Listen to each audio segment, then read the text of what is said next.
Good evening, Soul Family. Sean Riget here from Denmark.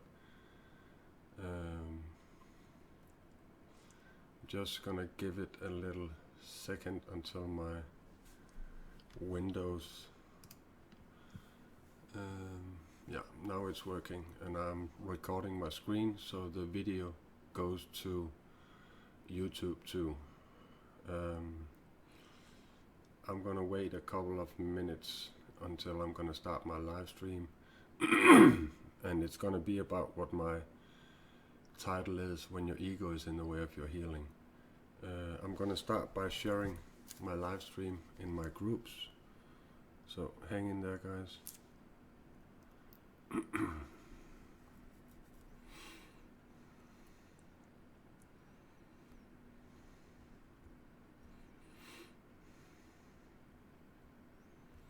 Just waiting to show on my timeline. Okay.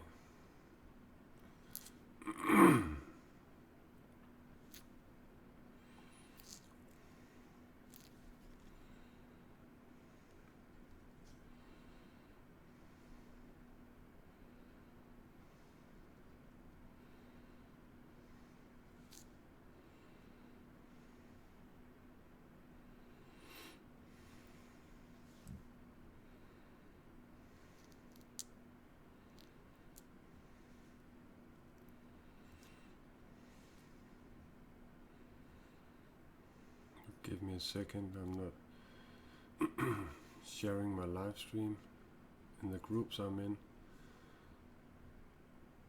So give me a second.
Sorry it takes a little time. It's quite a time. It's some time ago since I've made a live stream. So, sorry guys.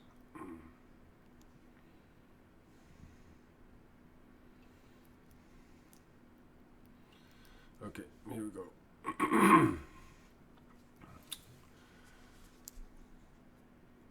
Time here in Denmark is 6:30 in the morning. I've been twisting and turning in bed for the last 2-3 hours. To you that doesn't know me, I work as a spiritual guide, and I'm very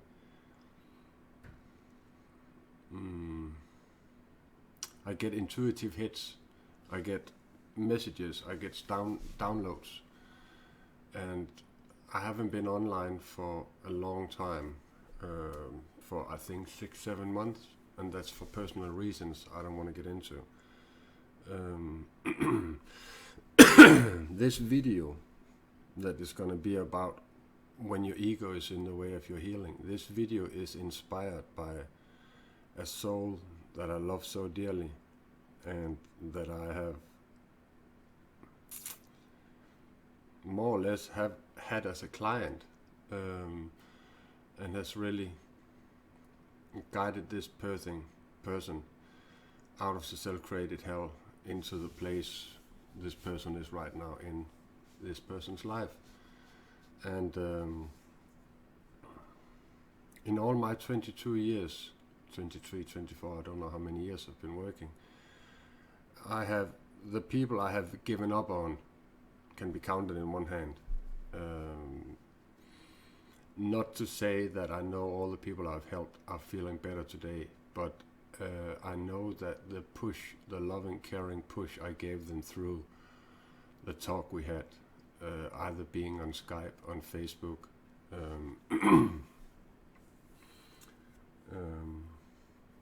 being on the telephone, or they have been here privately, have pushed them in a direction of they wanted to find the best version of themselves. And when I feel that I have a client that I cannot reach, I feel myself being lost, praying a lot for this person, crying over the pain they're in, my helplessness, I can't do anything, and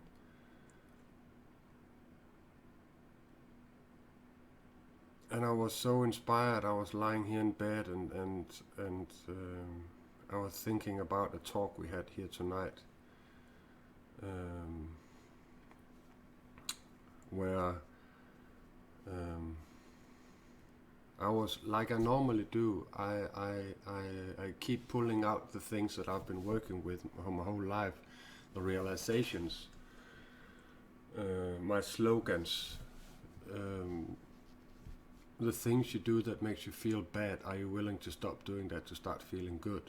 That's one of them. Another slogan is would, should and could. If you're concerned about that, you'll find suffering in your life. And I have a lot of slogan that goes on, will give you suffering in your life. And there's another slogan where I'm talking about that if you let your ego control your life in that way, that you are concerned about what you're entitled to, what you're demanding, what you need,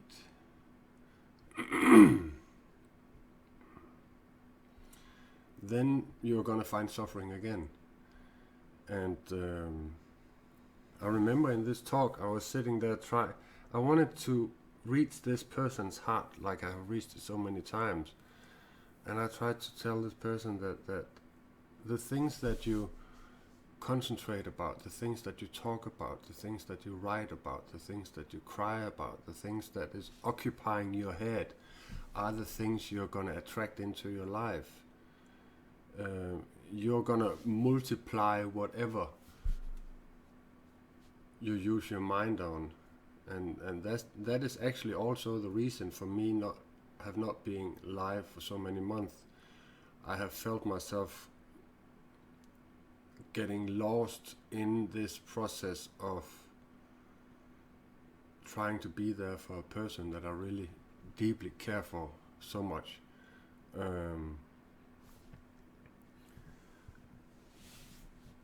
And my creativity, my being the best version of myself, has been killed.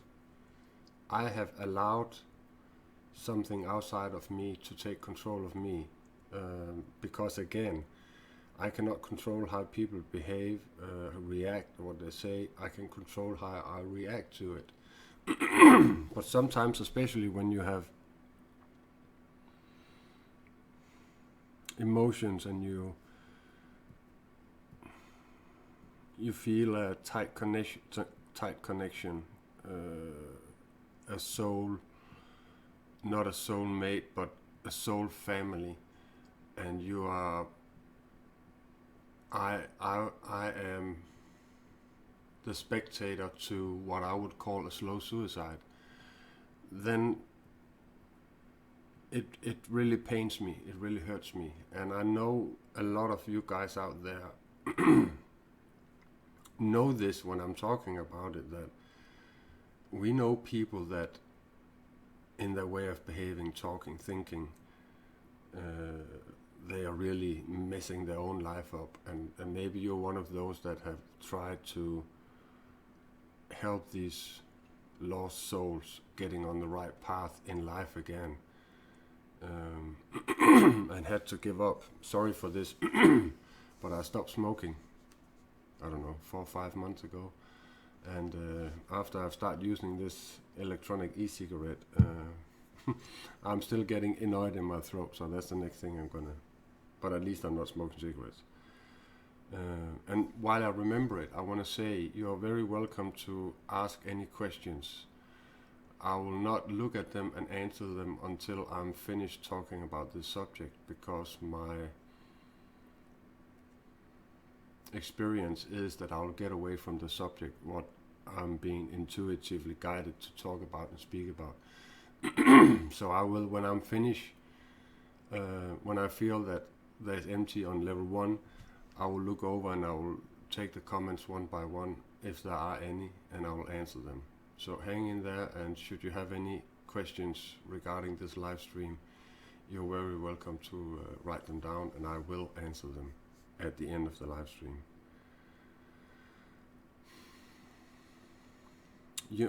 Our ego, my ego, your ego is brain. Our heart is soul. The soul lives in the heart. The ego lives in the brain. And like I said, the ego wants, needs, entitled to, demands. The ego is something that always wants something. And fear is living up in your ego. Illusion is living in your ego. All the things that destroys your spiritual life is living in the ego. I'm not saying you shouldn't have an ego. I'm just saying there needs to be some kind of balance, and you need to be in. You need to let the heart be in the driver's seat of your life, not your ego.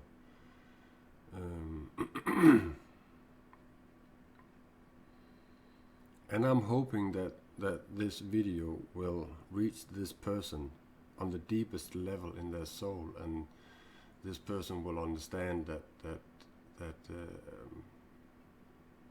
in order to protect myself, I have to walk 2 steps behind. I have to let go and let God. I have to admit to myself that I cannot help a person that don't want any help. When a person is running around in the hamster wheel of doing the same thing over and over again, and maybe they keep contacting me, or they want to get help getting back on the right track, and it's the same thing we talk about, I will eventually tell them that what can you do to give yourself what you're asking everybody else to give you? What can you do? What is it you need to change to start giving you that? Because the day that you can pat yourself on the shoulder and say, I'm a good guy, and you actually mean it, and you feel it, and you are radiating that out through your eyes, you're being happy, you're being grateful, you are in harmony, you have the ability to actually empower people through the way that you talk and speak and act. That takes stamina, that takes a certain amount of knowledge, of insights, of swallowing camels, of swallowing pride, of admitting to that here is my ego controlling my life. I need to understand what can I do to give myself what I'm, in my eyes, more or less demanding. I'm entitled to and I need. I would call them those demands. I've always said that I'm not entitled to anything. I don't have any needs, but we all know we need to eat. We need to go to the toilet. We need to breathe the air. But I think you understand what you mean. For example, I can give you an example. When I'm out shopping, I always ask myself, do I need it or do I want it? If I want it, I don't buy it. And I rarely buy anything I don't need. And I save a lot of money on that account.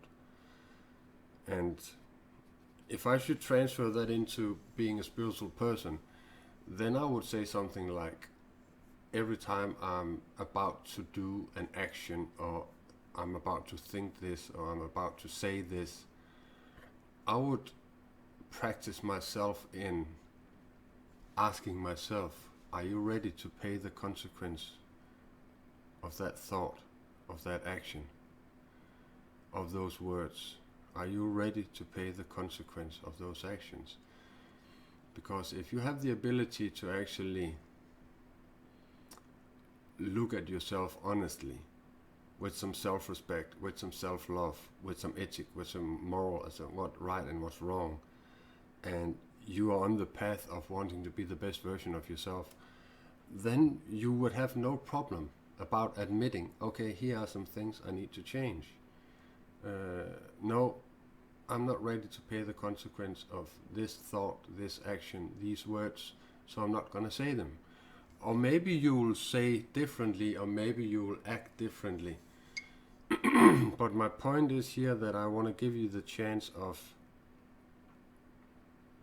stopping yourself before you put even more gravel in the machinery, before you even make more problems for yourself than you already have.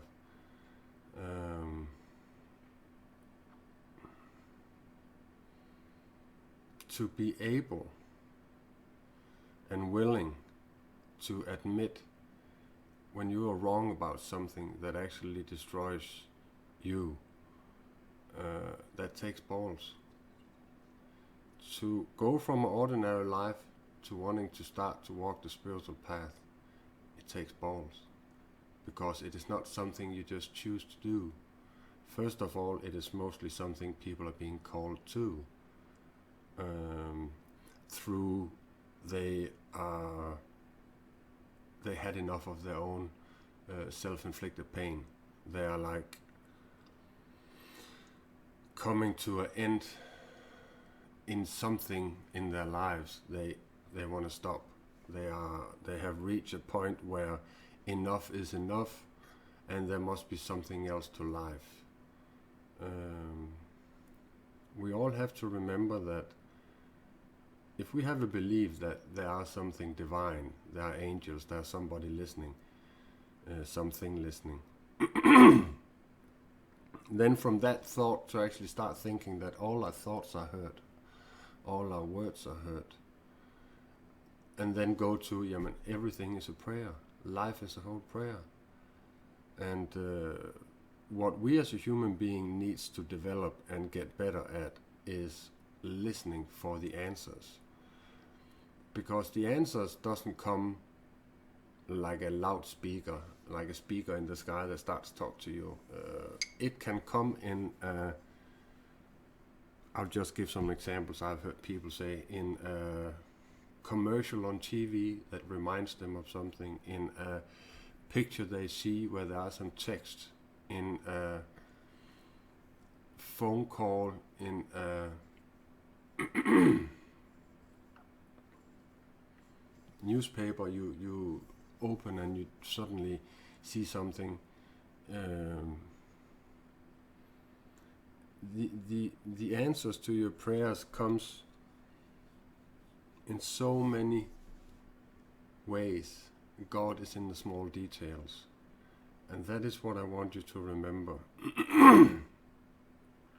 God is not an energy that speaks loud and wanna control you. No, it's always suggestions. It's always your intuition is getting this truth in a split second, like that, and then it's gone.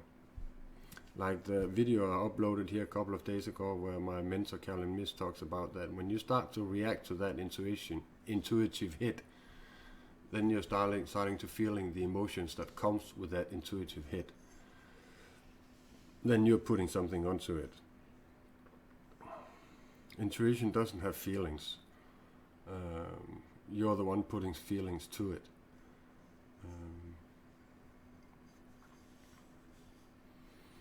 And I was just lying there in bed and I couldn't sleep. And I was like, these things were running around in my head, and I was lying there thinking, okay, should I record something just on audio? Should I write something down? And 1 hour passed, 2 hours passed, and I just thought, no. This is the message I got that I understand. Sean, you get up now and you start talking to a camera. You have some really profound divine insights that you want to share with the people, and you do it so well sitting there talking to a camera, so that's how you're going to do it. So you get up even that you haven't slept yet and it's almost 7 o'clock in the morning.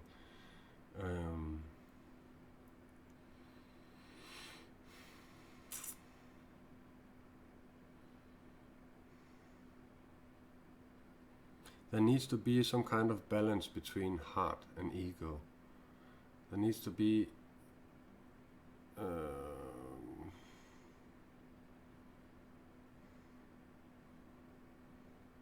ego is the thing that remember things and can figure things out, do calculations, and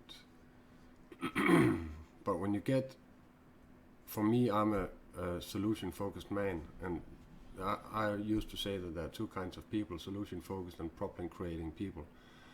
And I've lived this path of solution-focused my whole life, so I always get solutions, suggestions to solutions, how to solve things. Many people have said my whole life that, how is it you always have the solution for whatever problems I come with?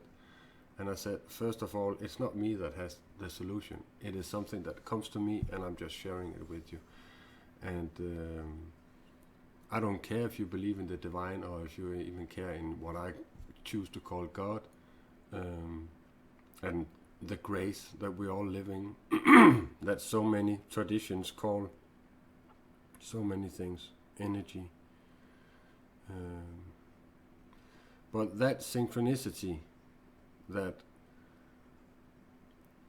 God is guiding us through, we as a human needs to be better at recognizing when it is divine intervention, when it is intuitive hit, downloads, the truth delivered to you in a second, and when it is our ego that is trying to get us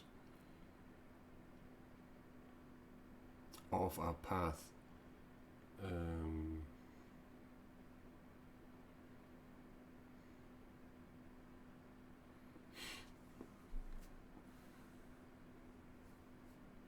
Don't ask yourself what other people can do for you. Ask yourself what you can do for other people. And this was also in the message with this person here. I said, if you started to change the way that you look at things, and you started to think about, okay, what can you do to give yourself what you need? How can I give? Because what I have realized and experienced is the more I give, the more I receive. The more I want, need, I'm entitled to, the more I don't get anything, the more I lose. Said in another way, if you do things wholeheartedly, you'll get everything in your life. If you do everything half-hearted, you'll lose everything in your life. So for me, it's all about choices. It's all about, do you want to live or do you want to survive? That's the question you need to ask yourself. Are you a survivor, or are you a person that really wants to live your life in freedom, stay in the now, be grateful for whatever falls into your lap, because that is where happiness lives.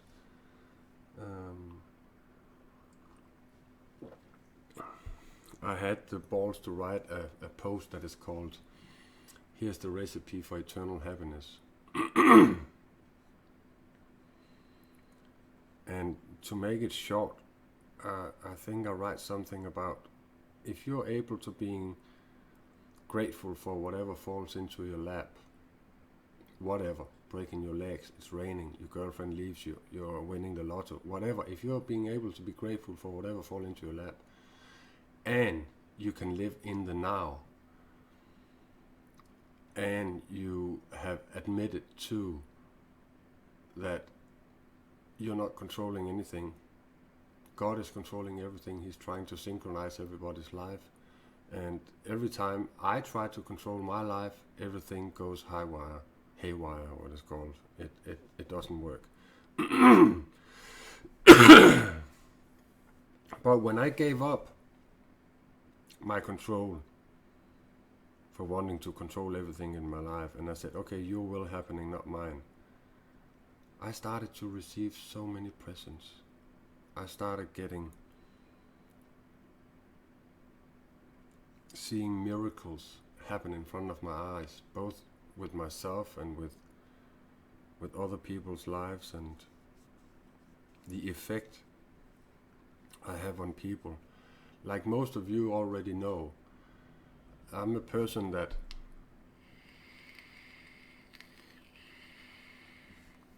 when I work for God and I let the divine work through me, I do it for free. I've said this a million times. I have self-respect. I love myself. I cannot ask anyone to pay money for God to work through me, to give you messages, or be there for you, listening to you and guiding you and helping you remember. I cannot ask for money because I want to keep loving myself. I want to keep respecting myself. And I see so many people burning their candle in both ends when they let God work through them, healer, clairvoyance, whatever.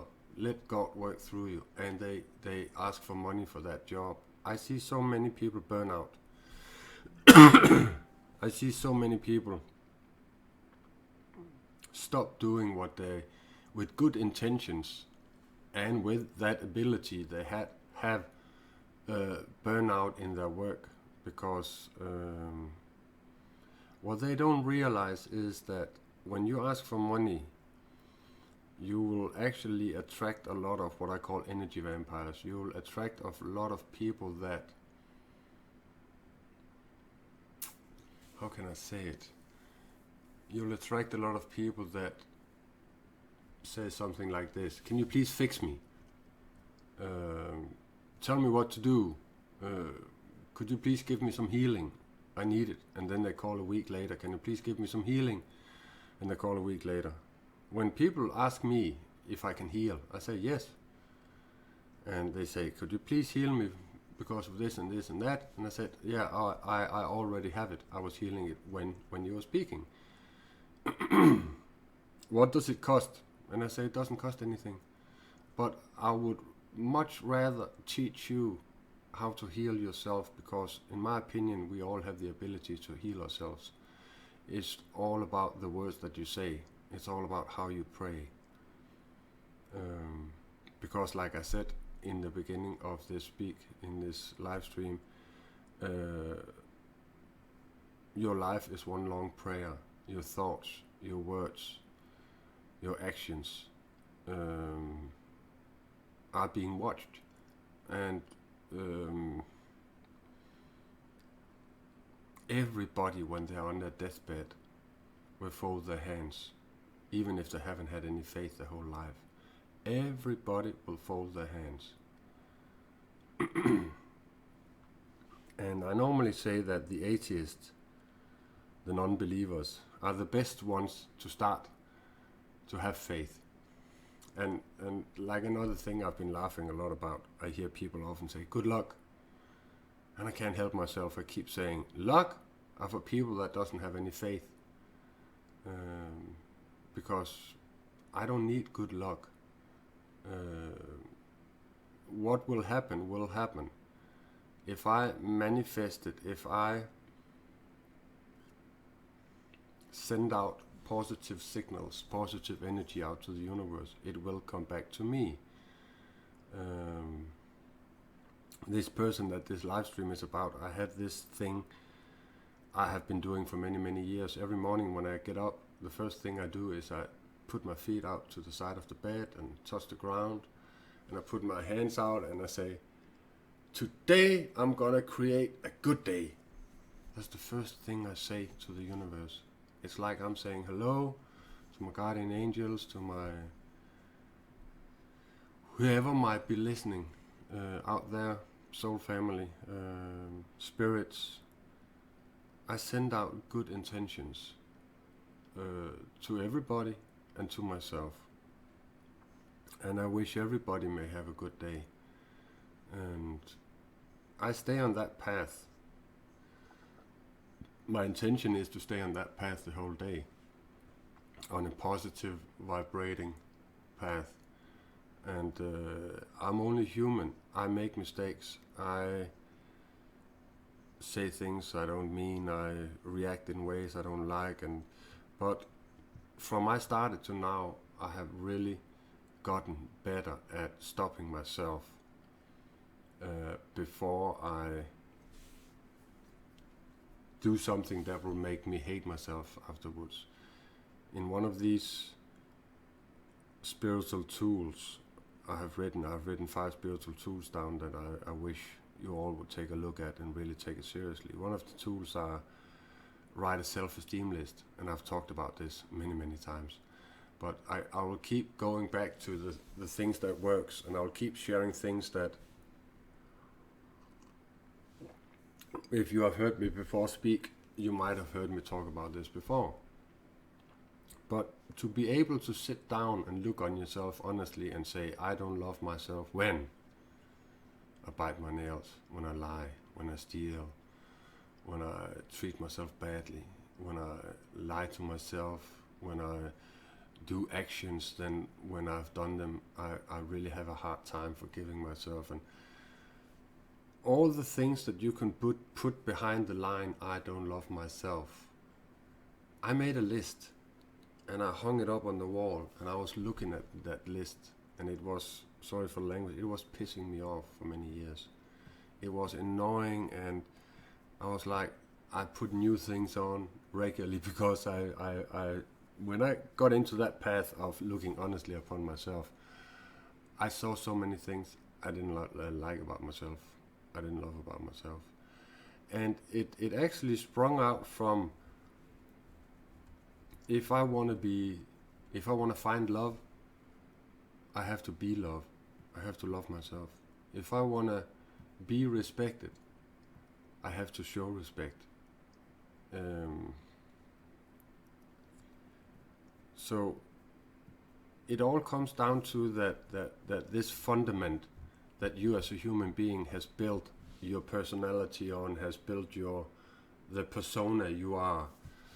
If that fundament is rotten, so to speak, then whatever you're going to build on top of that fundament is going to collapse. Family,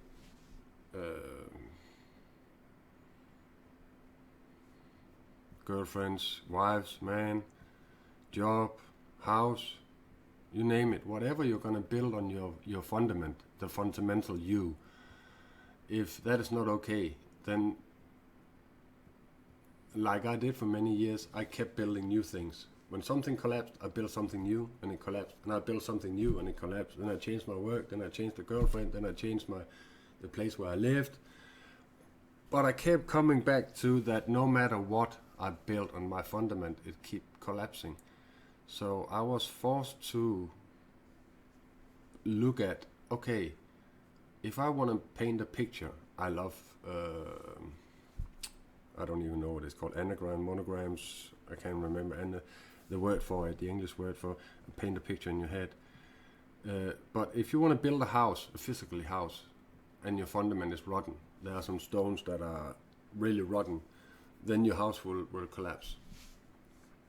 And when I started to look at me like that, then that was where it sprung out. I don't love myself when the fundamental things that makes me who I am.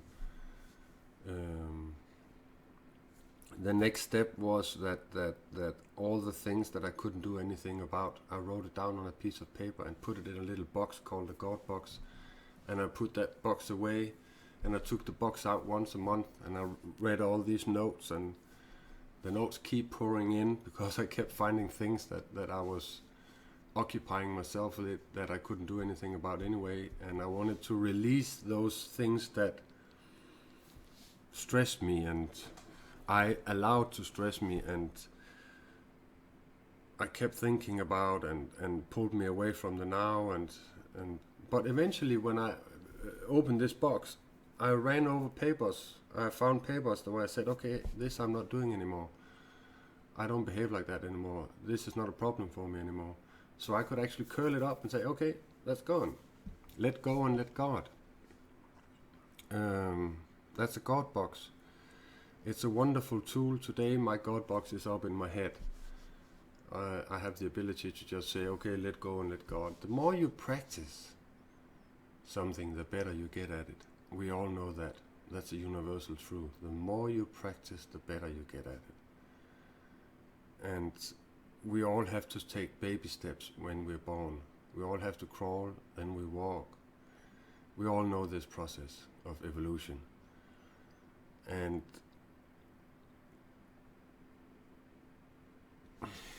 just to be able to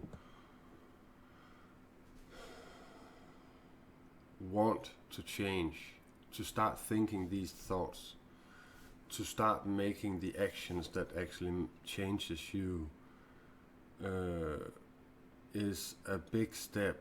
It is something that we as a human should be really proud of, because we all know,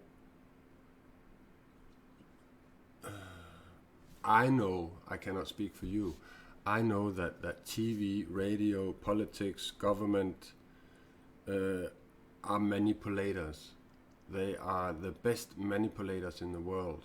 They can manipulate you into go out and use your money. They can manipulate you into wearing masks for over a year, telling you that is what we need to do in these corona times. There are, maybe that's a bad example, because I don't know if that is helping us or not, but I have heard so many different sides of this coronavirus. It's God created, it's man created, it's government trying to control us through fear, and I don't know what to think, and I let go and let God. It is not my area of competence. So, but I follow the rules. The rules are there for a reason. The rules are there because the laws are there because they want to protect us. And that goes the same for the universal laws. God is law. And God is not religious. God doesn't care what religion you come from.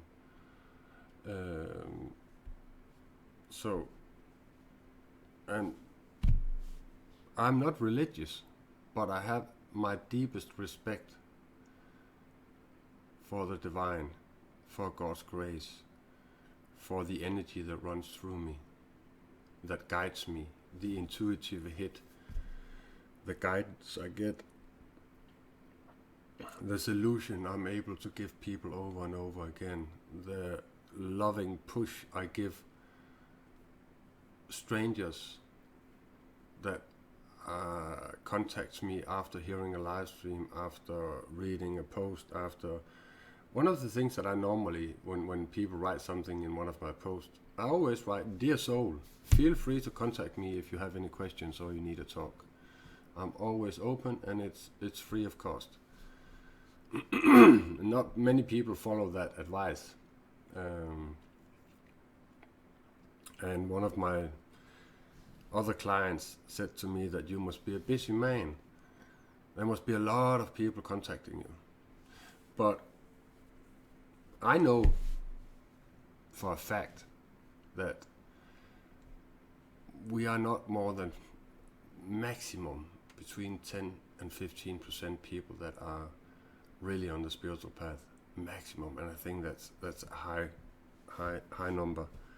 And if you look at it that way, then would you really think that I'm busy if 80% of the people are still living on their illusions, are still not ready to believe in the divine and in darkness, in God, in demons, in angels? Even the physicists are starting to understand that everything is energy. Hang on, I have a dog that wants to get in. 2 seconds.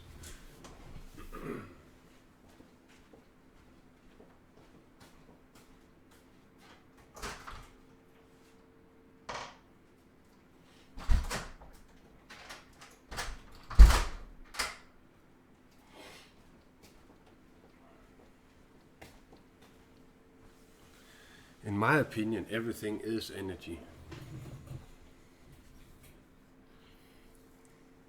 Even a stone is alive.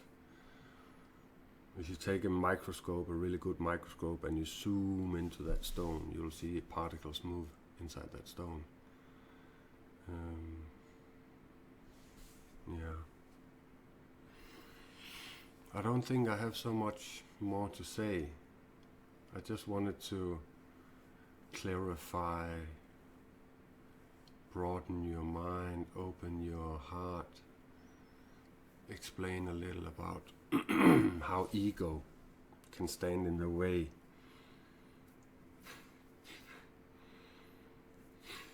of your progression through being the best version of yourself.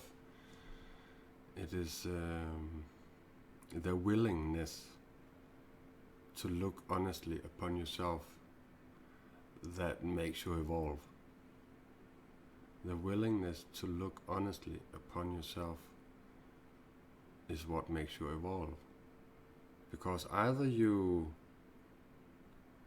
standing still or you're moving.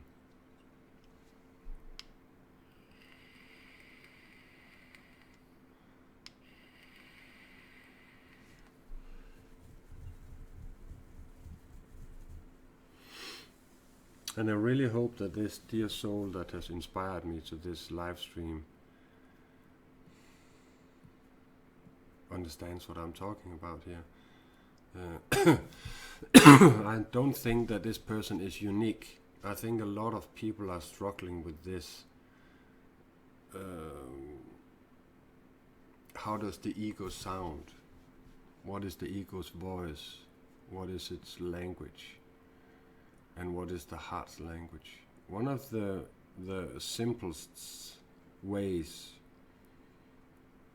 of feeling and knowing when the ego is talking, when the heart is talking, is their pace. Are they speaking really fast? Are they blah, blah, blah, blah, blah, blah, blah?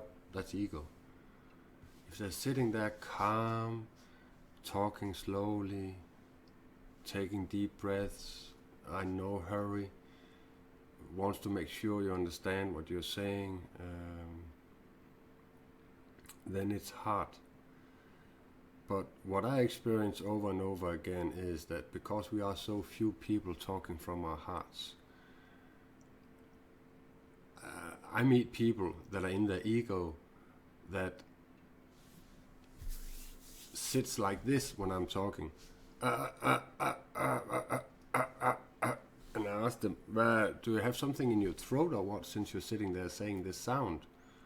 Or are you trying to manipulate me into stop talking because you have something to say? And they go totally blank, they don't know what to say. And I say, and you don't have to answer because I actually know the answer. But I just want to tell you this, that if you want to be a respectful person and you want to be an active listener and you actually want to understand what I'm talking about, then make your heart hear this prayer, that when somebody is talking in their heart and you have something that you want to say because I remind you of something, or you suddenly have something on your mind that you want to say to this I just said there, then write it down or practice saying it when this person is finished. We are people that are able of making sentences that are longer than 2 seconds, 5 seconds, 10 seconds, even whole minutes. And I think it's rude to interrupt, no matter what way you do it. I think it's so rude. It is a lack of self-respect.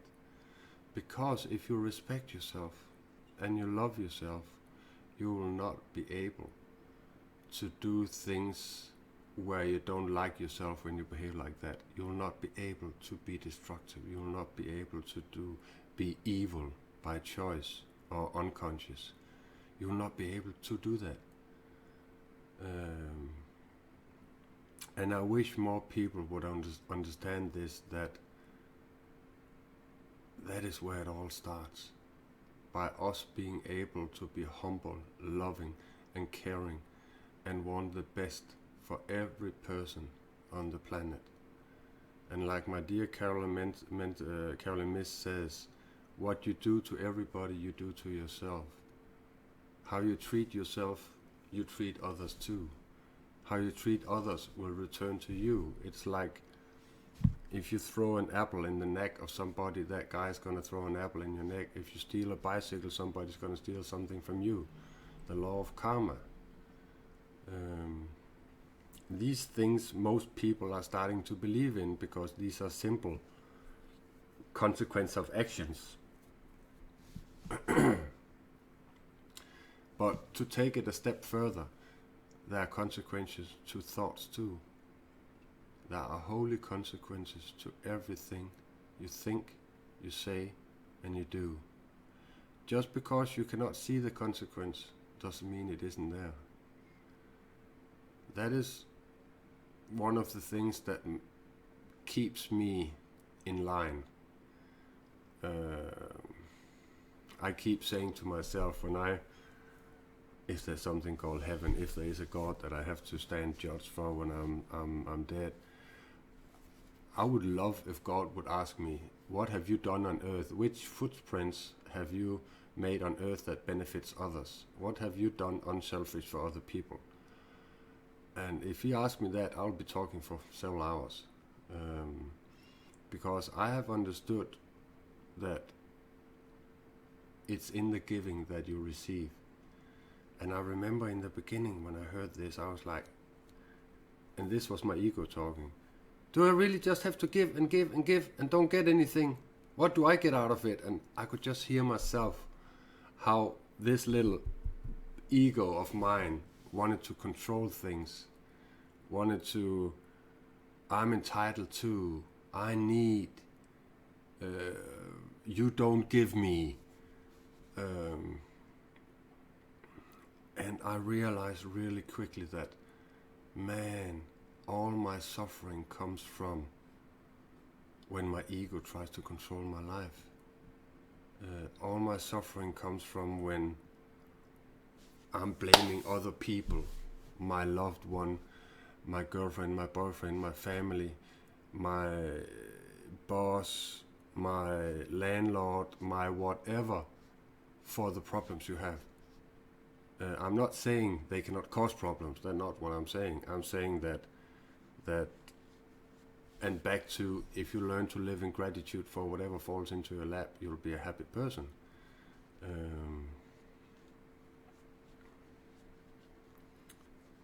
And after I have changed my lifestyle from living in my ego to being in my heart, and I have started to have a serious prayer life, meaning that I pray for the whole universe.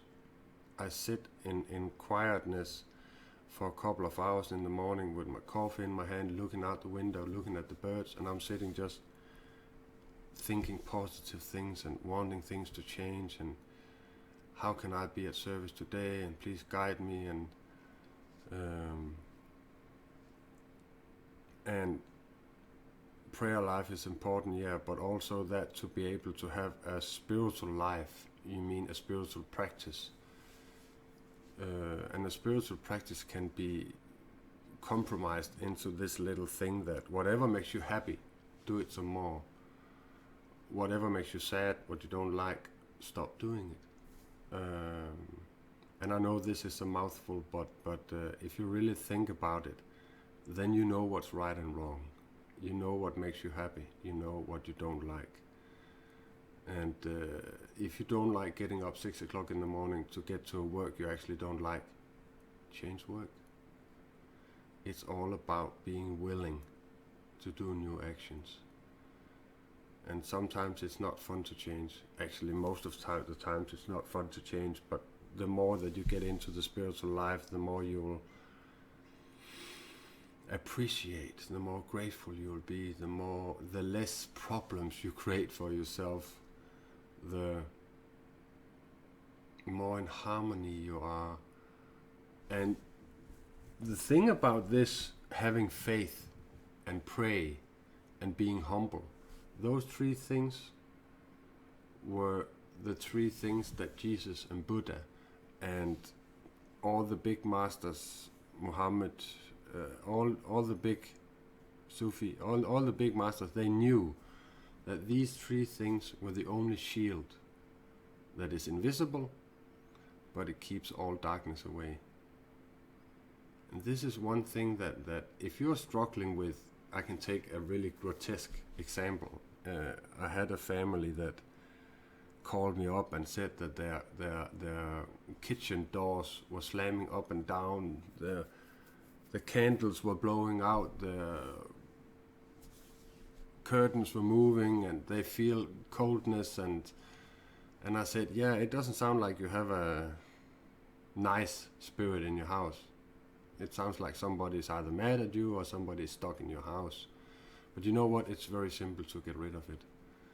And I told them about prayers. I told about them asking God for help. I told about how to ask angels to help them, and I even started talking about energy and how you can affect your own life by being a negative person that is always being negative or being evil, how you can attract these things. Because in my understanding, if you're a person that is the opposite of what I stand for, the divine, in harmony, loving, caring, unselfish, ethic, moral, divine person, that we all are that when we get there one day.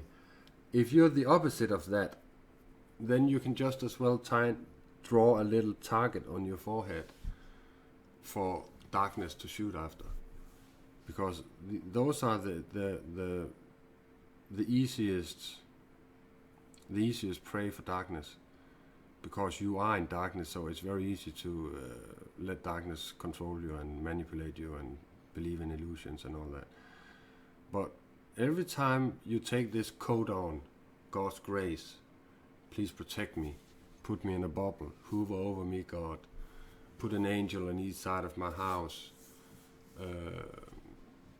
fill me up with energy, then darkness cannot succeed in their attacks. And it can be darkness from human beings, it can be darkness from energy, it can be darkness from... Eventually you'll start feeling, you have all felt this on your body, that you come into a room and you have like, oh, there is a heavy energy in here, there is a dark energy in here, I don't want to be here, I'm going out again. We have all felt that. And the more you practice knowing when negative energy is either trying to come into you or is surrounding you or is affecting you, the more you practice to understanding that, the easier it is for you to protect yourself. And that is the difference between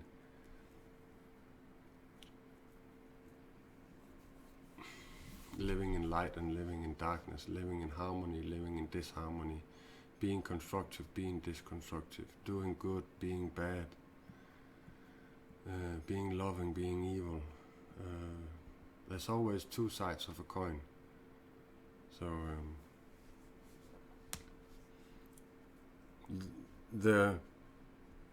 the will to live is a choice. You choose if you want to live, or you, like I heard this person say many times, I don't give a shit, I don't give a damn. Exactly. That is why you're suffering.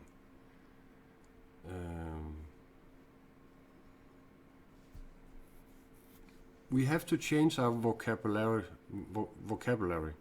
We have to change the words we use. We have to invite divine language into our vocabulary. I am not very good at that word. It keeps messing with me. Vocabulary. We need to change the words we're using. And again, I made this post about swear words and curses we put on ourselves and others, and how I wish people would understand that it's a choice. Will you rather invite light in, or would you invite darkness into your life? And from my point of view, I won't have anything to do with darkness. I don't want to let it into my life. I don't want to be surrounded by it. I don't want to be a part of it. That's the main reason I don't work in society. I don't vote. Same reason. I don't watch TV. Same reason. I don't listen to radio. Same reason. I'm not very social. Same reason. And this is why many that is why Caroline have said that we are mystics living in an ordinary world, but living a monastery lifestyle. It is not impossible to grow as a spiritual person while you are a part of society, but eventually you'll have to choose side, dark or good, happy or sad, dark or light, good or bad. Be yourself, true self-respect, ethic, morals. All these fundamental things that I've been talking about in this video. So, yeah.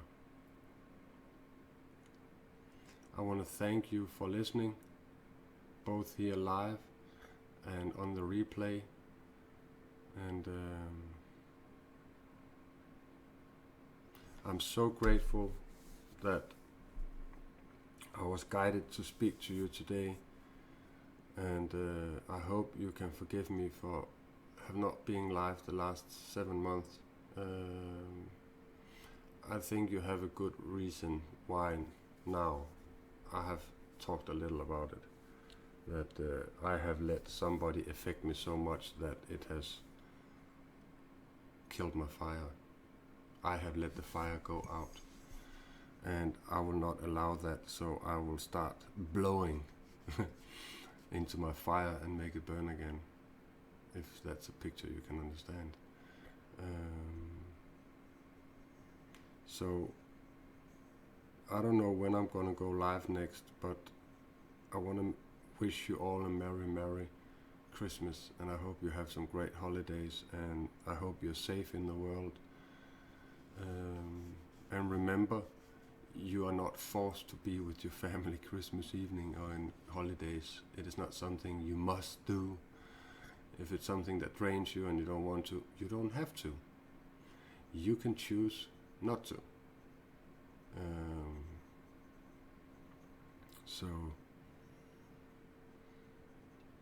I love you all. Take care. Love, share and care. Give and you shall receive. Bless you all and make you all your wishes come true. Sean Riget, Denmark. I actually forgot to ring with my singing bowl, so I'm just gonna do it at the end.